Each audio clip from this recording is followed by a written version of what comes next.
nti staff tribunal yawa orders 3. Order esooka Stella addizibwe mu office ye. Order ey'okubiri omusaala gwe gumuweebwe ogw'emyaka 2 gy'amaze nga abamujje mu office mu bumenyi bw'amateeka. Ey'okusatu akuzibwe. Ebyo byonna ebisatu tebikolebwa nga omuntu wali atudde. Omusaala gwe singa gubadde guzze ku account sikuma kwa Stella yandibadde teriiwo.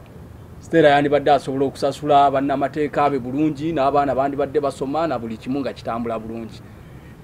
Muzeeyi Museveni mu kifo ky'okunenya Stella okuwandika ku Facebook yandibadde asooka kunenya balinyiridde eddembe lya Stella ery'okukola.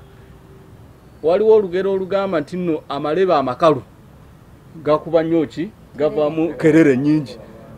Kaakati mu kaseera kano Stella engeri naye gy'abeerawo nga talina kyakkola kati abeera ku ssimu ye kwakola ki gwe mulimu.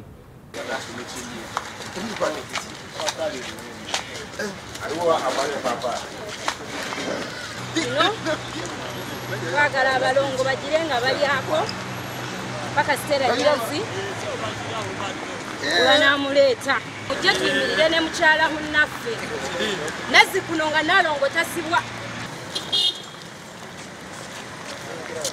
Stella Nyanzi, and these stuffs are being contributed by Ghanaians who are sympathizing with Stella Nyanzi, and we are here to hand over. Kasuma Kadayo.